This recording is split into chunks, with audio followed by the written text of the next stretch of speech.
Nomine Patris et Filii et Spiritus Sancti. Amen. Come, O Holy Spirit, Father of the poor, illumine the hearts of thy faithful, and enkindle in them the fire of thy love. Send forth thy Spirit, and they shall be created, and thou shalt renew the face of the earth. Let us pray. O God, who didst instruct the hearts of thy faithful by the light of the Holy Spirit, grant us in the same Spirit to be truly wise, and ever to rejoice in his consolation. Through the same Christ, our Lord. Amen. Amen. Father, the Son, and the Holy Spirit.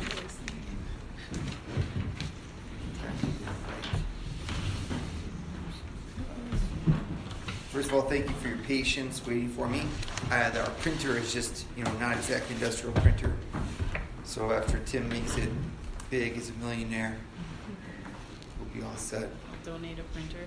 They'll donate a printer to us. I'm only taking 90,000 salary maximum. That's very good. He was a good student here at this class. Okay. Yeah, my things go crazy here. This is so difficult. This is, because this one's nice. Subject, date, but then I can't keep them all together. This one I can show them. Life's hard. Full of tough decisions. Sure, I will not speak my ears.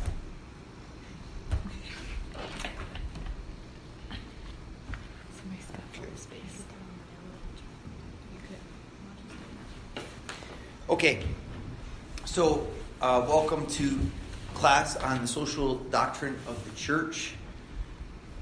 Very important class, something that you will get a lot out of, because I hope to teach it in a way that goes deep.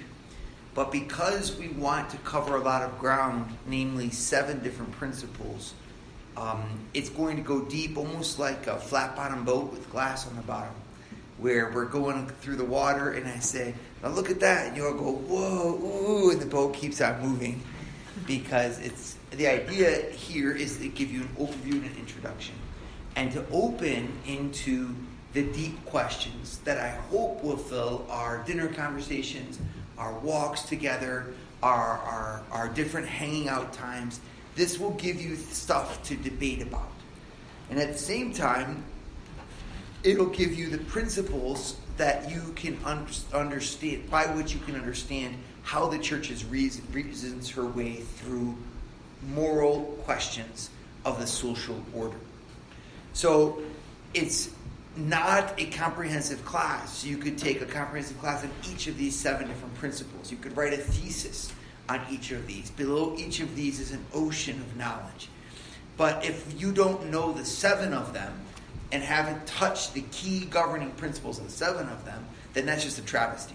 So here at SJI, our goal is to awaken the appetite and to give a theological formation that is kind of like for soldiers going into battle.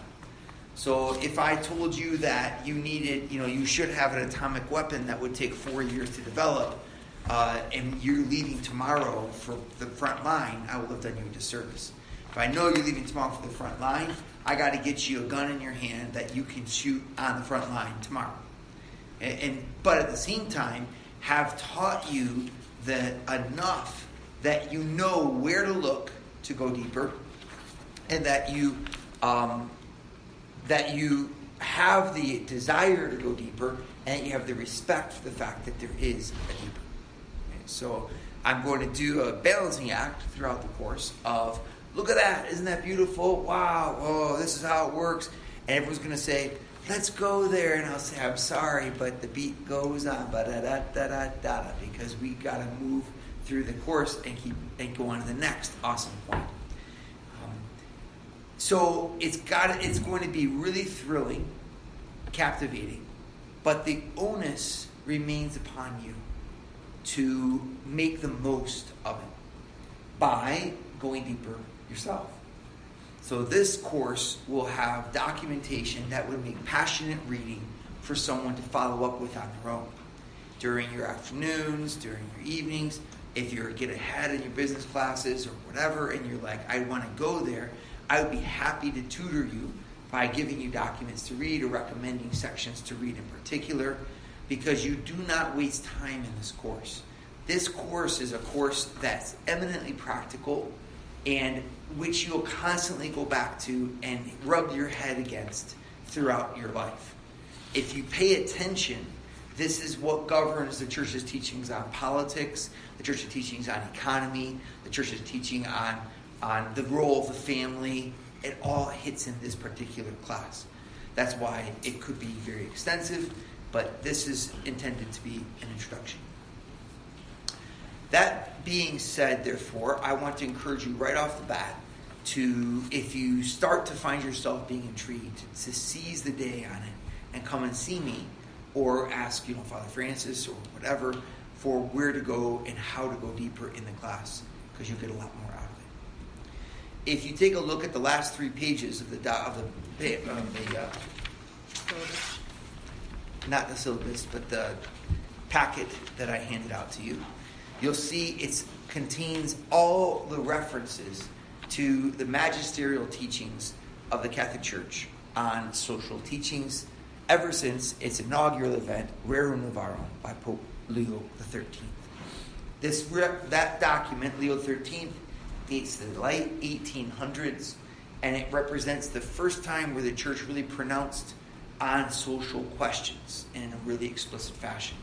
That's why it's the beginning of the Church's social teachings. If you notice, the time frame for that document corresponds with the modern industrial age. So you had the rise of the city society, and then you had industry invented. The steam engine, 1848. And so with the rise of the steam engine, you suddenly have the capacity for the machines to take over the world, which I just read an article by Leon Musk, or read an interview that he gave, and in which he said that that's exactly what's going to happen. One of the reasons he wants to go to Mars, he said, is as a backup plan, because he so fears the automated world and artificial intelligence's power that we'll have robots going down the streets killing people. This is a fellow who's making billions of dollars on that very intelligence, now warning the world that it could go awry. He, for example, said that in 20 years there will still be self-driven cars, but they'll be much akin to someone today riding a horse. That in 20 years' time, all cars will be automatically on the grid driving themselves. And then he said, but the one problem we're working on is, what if someone hacks into the system? I'm like, slight problem there, Leon, sorry, buddy, but wow. Yeah, it's a good thing you thought about that before we all died. So, there you have, what do you say about that? Is there a limit to technology? What is the limit? Is it good to have artificial intelligence? Can an artificial intelligence actually replace a human intelligence? Is it better to have a more efficient form of communication at the very expense of communication itself? Cell phones, what a detriment to the world. What a cheapening of communication. And yet we do them. Well, what's the church say about that? That's church social teaching.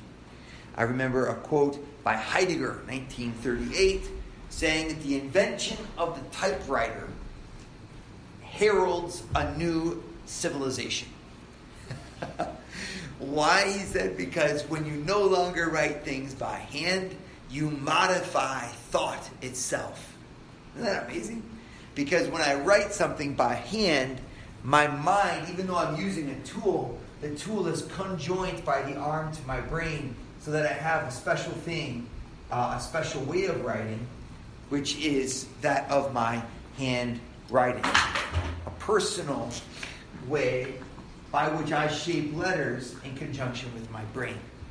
And if I uniformize that, standardize that, I actually cheapen the value of it. This does not just mean Father. This means Father in and through the mind of Father Nathan. And there you open it up to an entirely wonderful world of meaning that requires deep listening. You think of the Native Americans, Indians, and they're sitting in their circles in war discussions that would last 6 hours because everyone would just listen to what a person said, ponder it, you know. All that's gone because we've opted to move faster. Is that right or is that wrong? You obviously know what Cardinal Sarah thinks about these things, but, you know, how does he base that? Where does his reasoning come from so he's not just a crotchety old grandpa, which is definitely how he sounds at times. But does he have a basis behind it? What is that basis? Actually, he does. It's the Church's social teaching. What about human rights? Human, awesome, amazing question, which have been almost entirely discarded as the basis of modern law. And yet, this is what we went to World War II over. What is it that gives you a right? I remember listening to Mary Ann Glendon, who was at the time quite the cat's meow. She went to the 1994 Beijing Conference on Women.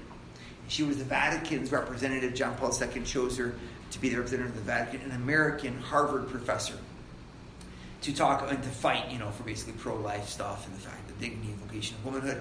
Where this international conference in, you know, Beijing for the UN was threatening to, like, you know, basically put into law all kinds of ideologies. And so she was right at this cultural battlefront. And I remember she gave a talk at the college where I was. She gave like the annual Furphy lecture. And at that lecture, she talked about human rights. And she said, I'm writing a book called The Rights Babel. And all about how, when I was there, I was fascinated by the fact that there was no consensus on what it means to have rights. That was 1994. So when you give pause to the fact that that was 23 years ago, that she was declaring that at international conferences there's no consensus about what human rights are, and that given that human rights are, according to the 1948 Charter, the Universal Declaration of Human Rights, 1952, and the formation of the United Nations, 1948, that they said is the foundation of all law, which shows you where we're going into disorder. Well, where do you find a basis for human rights? This is Catholic Church's social teaching. Talks about that. So those types of questions, and many more, have their foundations in this class. It's very important, therefore, that you have an understanding of that. Here's why. It was Pope John Paul II. We put it this way: to evangelize,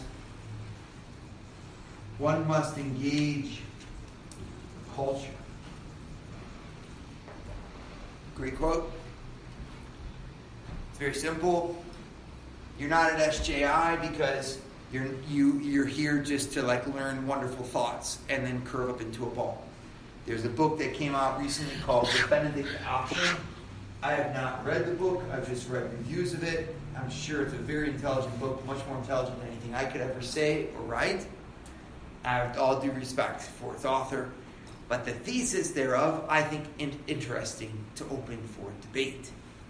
The thesis is that when Benedict found himself at the fall of a civilization, what he did is he went off and he founded a new society where he lived tranquilly according to the true orders of God, and he let the world go to pot. And that this Benedict option is really a great option for us today. Why keep on trying to water things down, keep on trying to rephrase things in a new light? We should instead go and say, we have something that we're proud of. We have a tradition that's beautiful and impeccable, and we're going to live that tradition ourselves. Come in because we have the light at the top of the city, or at the top of the hill. We are the city on the hill. We have the monasteries that are absolutely beautiful. Our lives are ordered. And the more that we shine with our roots deep into the culture of Christ, the more people will want to be with us. That's the Benedict option. And it calls into question, I don't know if that book calls into question, because I haven't read it, but that position calls into question all of the efforts that have been made since Vatican II. So again, I'm not going to use that book as a citation. I'm going to use that thesis. Thesis of the Benedict option. Thesis of it. and that's what I'm going to use as my basis, is to say that culture, our Catholic culture attracts by itself. A stronger culture equals a stronger attraction. Therefore, we should opt to strengthen our unique identifier,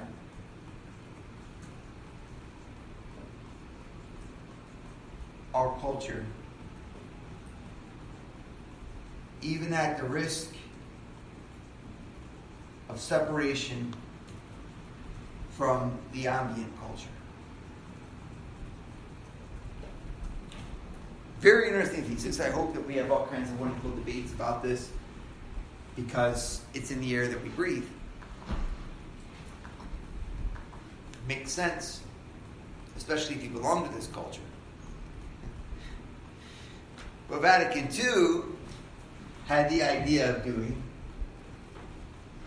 was to say that Catholicism, to evangelize,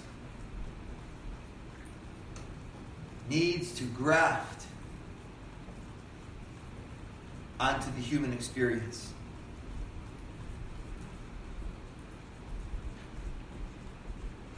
And never leave the culture to which it was joined. Its perspective of evangelization was essentially communication. An example of this would be something I saw in person. I was at an assembly for priests where Cardinal George of Chicago, who was quite a keen mind, was presenting to us. He also tried to be faithful, of course, to the teachings of the church. And a priest challenged him because it was at the time of Obama. Obama was up to something no good. I forget what he was up to, but it was something dreadful and horrific. And we all realized it. I think it may have been the whole thing on healthcare and the government mandate. And a priest challenged him saying, when are the bishops going to draw the line? Because this is ridiculous. We should close our hospitals. We're going to close our schools. They can't make us pay for abortions. We just won't have this. You know? And he's saying this to the cardinal. And at the time, Cardinal George was the president of the USCCB. So he was the one dialoguing directly with the President of the United States on these issues. And I remember him saying to the response to the priest, so he said, our goal as bishops is to save the culture. And to save the culture, we have to stay with it as long as possible.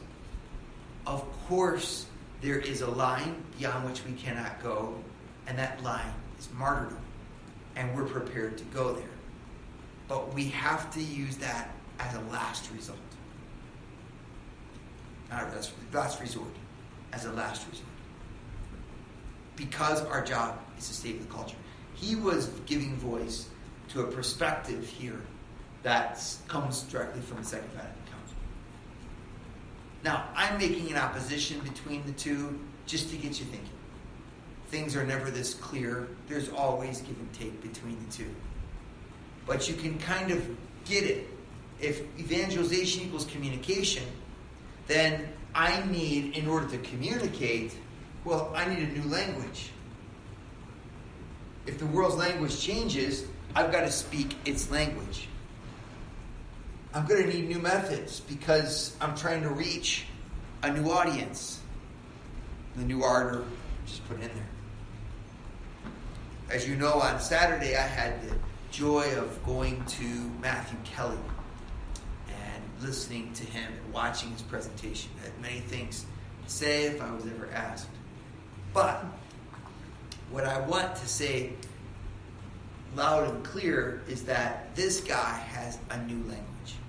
To me, that's what he epitomizes, is the new language. And during his talks, I was doing some research on him, on the internet and reading everyone who was against Matthew Kelly. And the thing that he kept getting nailed for by traditional circles. It's funny, the left had nothing to say bad about him. They was just like, it was great.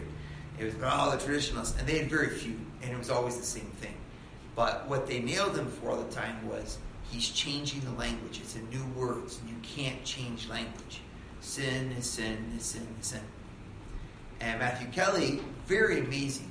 I thought this is where this guy's really got a genius, in that he would say things he never cited antiquity.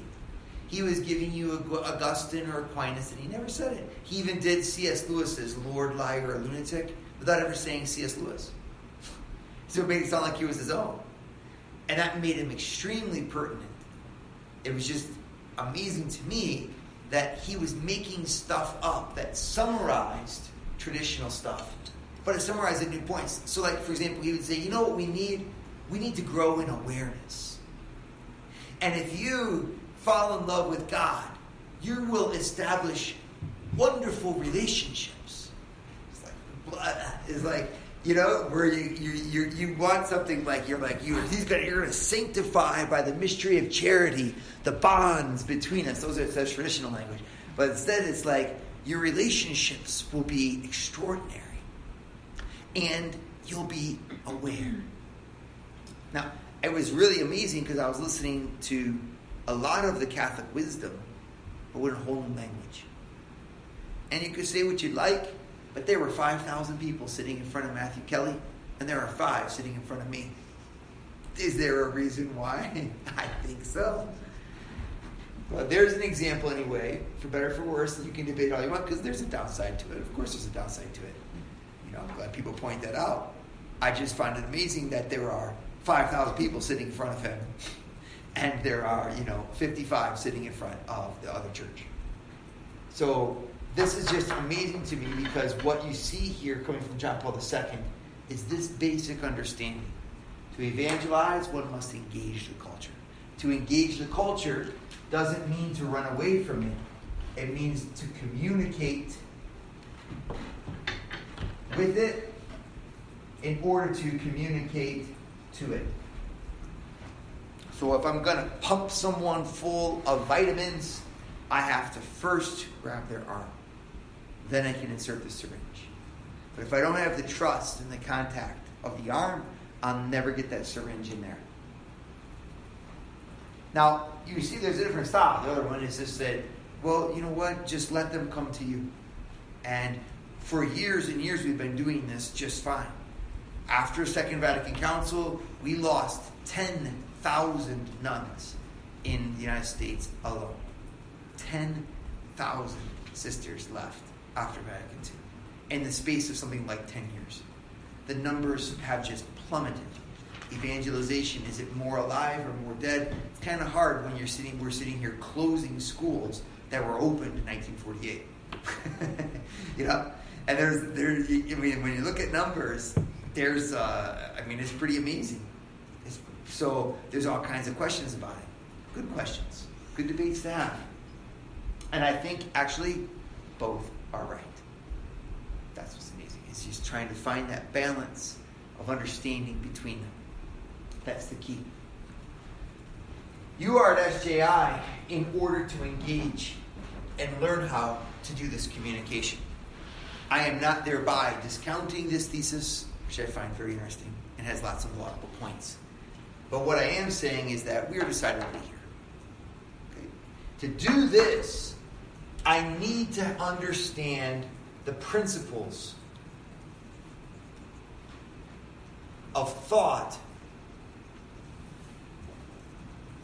that allow for fruitful dialogue. How in the world can I expect to dialogue, to confront a culture that lets Charlie Ward die, if I don't understand what makes life sacred? Or we're like, well, it's sacred because, you're doing Catholic social teaching. Good job. As soon as you start to enter into that, you're revealing something that you're standing on. These principles of thought that allow for fruitful dialogue, number one, they come from the Bible.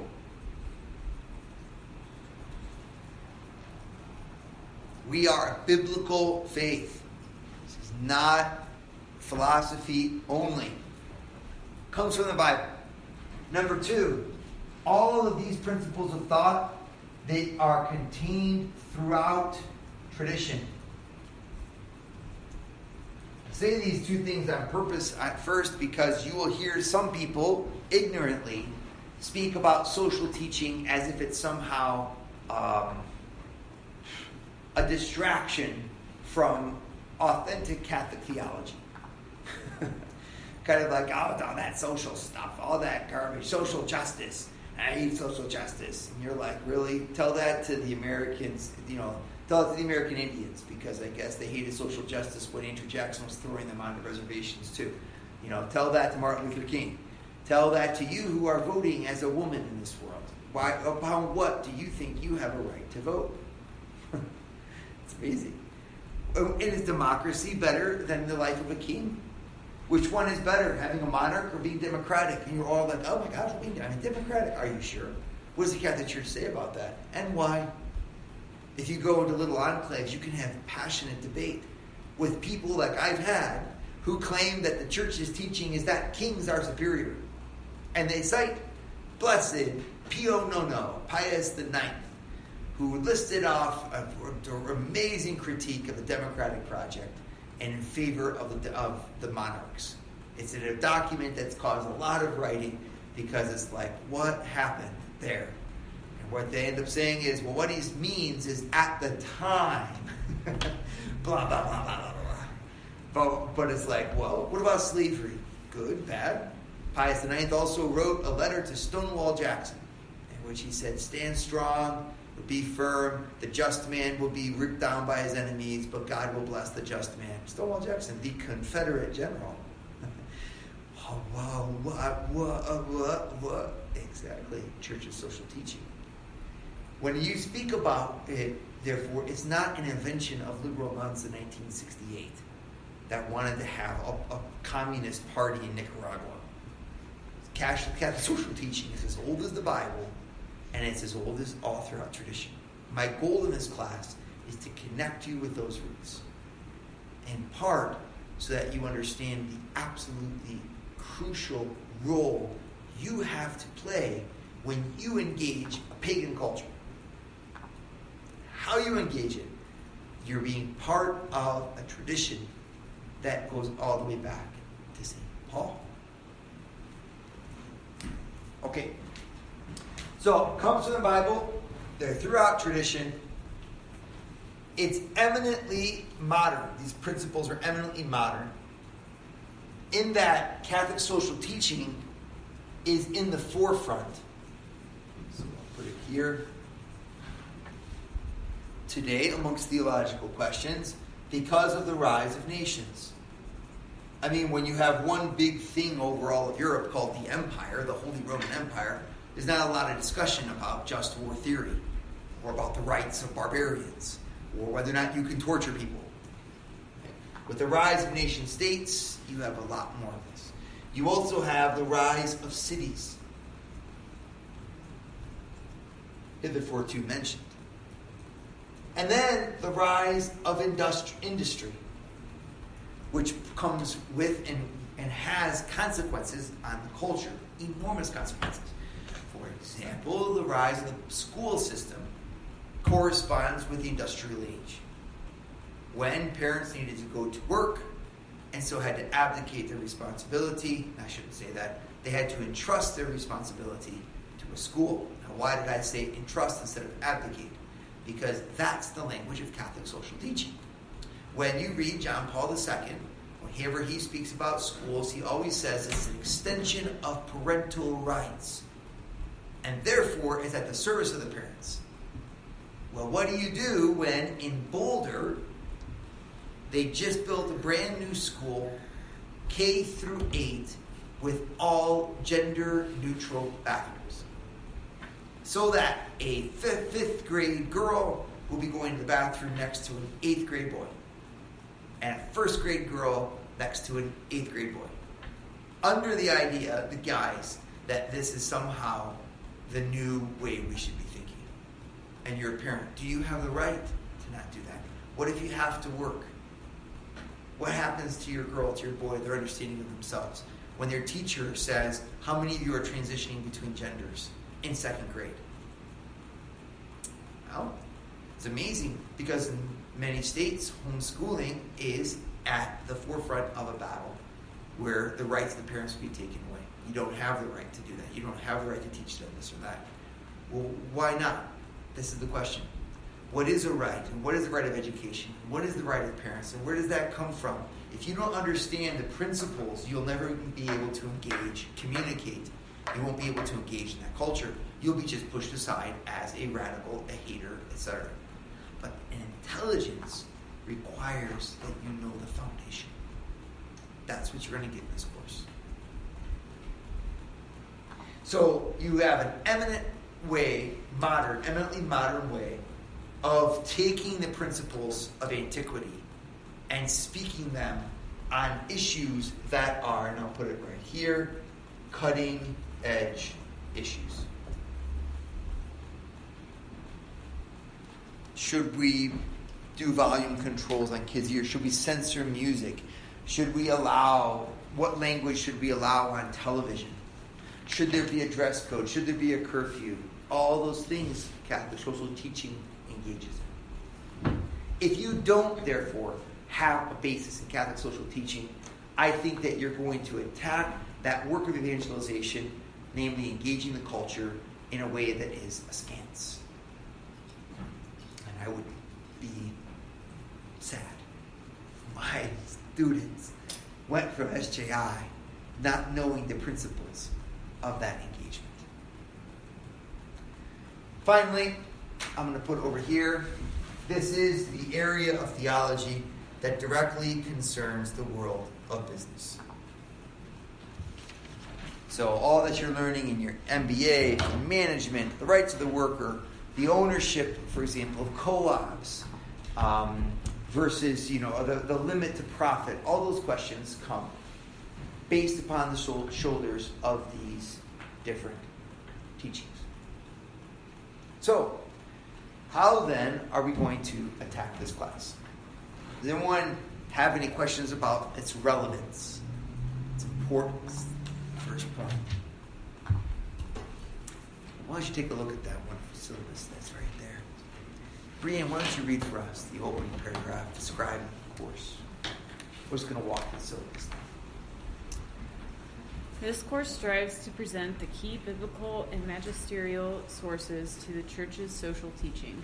Students will build their knowledge on actual texts and become familiar with the historical circumstances surrounding the application of the gospel of Christ to the problems and questions of society by understanding the foundations of Catholic thought in this regard.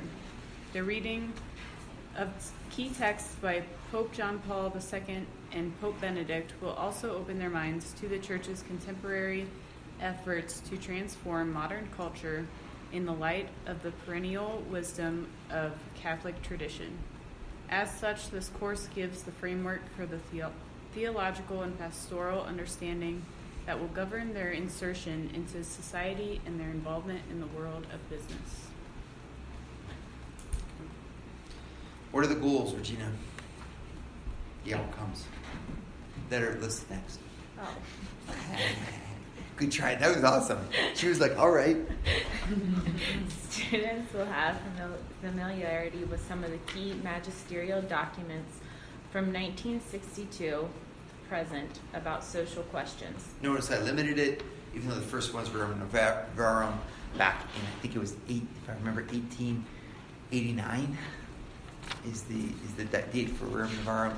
That's just because, hey, we got to rock and roll. So I just picked it up right at the beginning. But of course, I gave you all of them so that you could go back and read them all. Students will be able to distinguish and understand the 7 pillars of Catholic social teaching. So this is like, what's your final exam going to be? I guarantee you it's going to be, give me the 7 pillars and give me a paragraph on each one of them. I mean, it's very simple. By memory. No notes. Students will be able to think critically about society issues and offer answers in individual cases based upon the principles of the church. So this is something that you hear the word principle. Principle comes from Latin word meaning First. nice. Thank you. First things. Some of us even subscribe to the magazine. And so the understanding is, if I'm down here in the chaos, Confederate statues, Robert E. Lee, hatred, the Nazis, the white people are Nazis, and the white people hate everybody. Okay. And you're just like, what in the world am I going to do with that? Like, that's just crazy. It's like a fog. So what I need is a bright light that can pierce through this fog and say, here is a first thing. Boom. And in the light of that first thing, I can order everything else. Order and ordered thought, logos in Greek, stems from the principle. When you find yourself in a world of chaos, it's because you've lost the principle. Father Nathan's late for 20 minutes, late for class. Where's the principle? Where's the leadership? Where's the structure? And you're right, it's crazy. Because I'm not there and the schedule's off, what do? Chaos ensues. This is why there's a pillar of peace. And why I see the pillar of peace?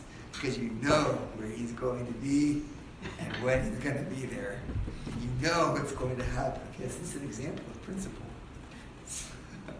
So, in any case, when you have all these questions, this is what the world is missing.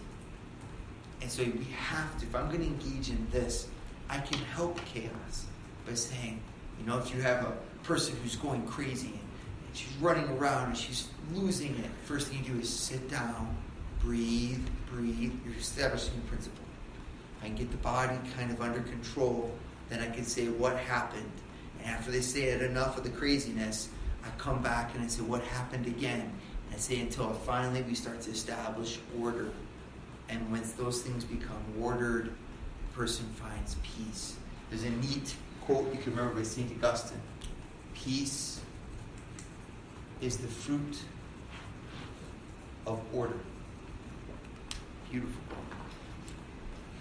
If you seek peace, work for justice. That's what that means. And who said that? Catherine? Seek justice? I don't know. John the 23rd. And where did he say it? Pacem et terre. Peace. Peace on earth. Pacem in terre. John the 23rd. And all he's doing is quoting right there, St. Augustine.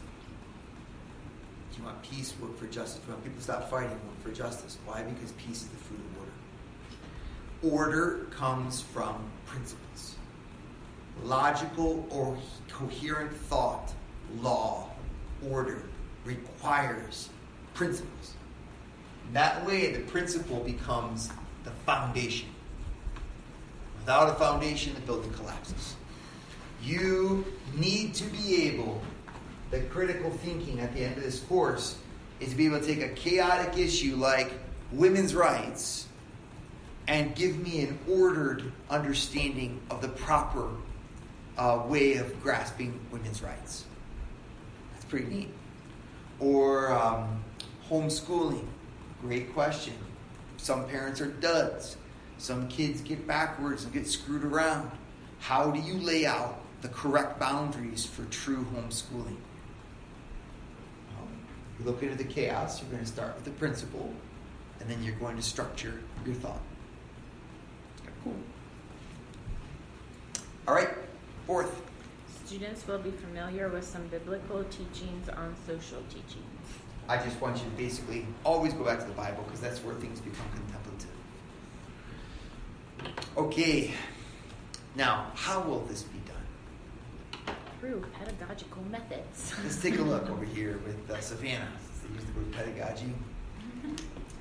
Lecture and note-taking, guided group discussion, reading of texts, student presentations.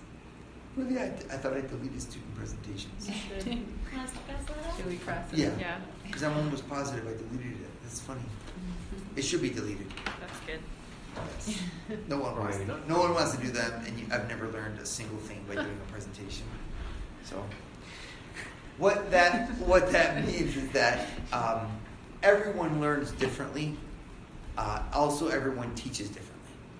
So, the goal of the teacher is to teach and not just present things. Some people will learn 5% by lectures and 35% by discussions. Other people will learn 0 by discussions and 100% by lectures. And they're sitting next to each other in the same room. So whenever I try to vary my pedagogical approach, I get laughed at because it seems so false and artificial. And I get very little participation. So if I say, let's role play, come on up here and teach what I just said, the attitude often is very negative. And yet the very same people will complain about how it's all lecture. So, what we're going to try to do, but the past is the past. Never live this down. What we'll try to do is predominantly give the principles via lecture, but then open it up. And that's because everyone's different. There are even people who can only learn if they do something. They learn best. If they're Stewart's talked about that, right? He said, if I can go for a walk, everything falls in place. I mean, I'm up for this. We can all go for a walk together. It's just that I'll just be criticized roundly by the same people. So, anticipate what I'm looking for is participation when the time comes for participation. Because if you put on an attitude and you say, blah, when it comes time for participation, like you are denying the discussers that wonderful opportunity for you. But the style in general will be just like tonight. All right, then go to the next page. What else we got? Tim, next session. You want me to stay on this page and do examination? Yes. Okay. So we will have 2 written tests and 1 final exam. The written test will be pop quizzes. Tied and you will like them, Brianne, or else you'll get a lower grade on that. And then 1 written exam. And the written exam will be the 7 pillars with a paragraph for each pillar. That's really not difficult. All right, go ahead, Catherine. Grade participation in class will be 33%. Remember this, you can fail simply by resisting the pedagogical methods. Everybody automatically gets 10 for the class presentation. Final exam is 25%. The class presentation is 10%. Strike that. 30. It's 45% is participation. Not 35. 43% 43. participation. Participation.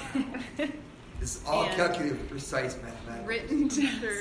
Written tests are 32%. Okay. And don't you The guys average. forget it. If you take a look at the course load, what we have we have here broken down for you. They're all very entertaining first class. Already, it's nice to have this new year. You guys are making them laugh. This is wonderful. So we've had our very entertaining first class. Tomorrow, next week, I'm going to get into it a little bit more with you, and then we're just going to start walking through the principles. So it was a lot of fun making the syllabus. I fell asleep 3 times. 1, 2, 1, 2, 1, 2, 1, 2, and we walked through them, and you have the final exam. I only did 1 on creation. Not because I don't think it's so valuable, but alas, it's just a matter of time. Alas. In terms of the classes themselves, I will be absent a lot in September. I was looking at my calendar, and I think Father Francis in the past, I would make up the classes by putting them in the mornings. And I think that the drawing that was here, kind of what was I saw behind his eyes suddenly crisscrossed with all kinds of lines.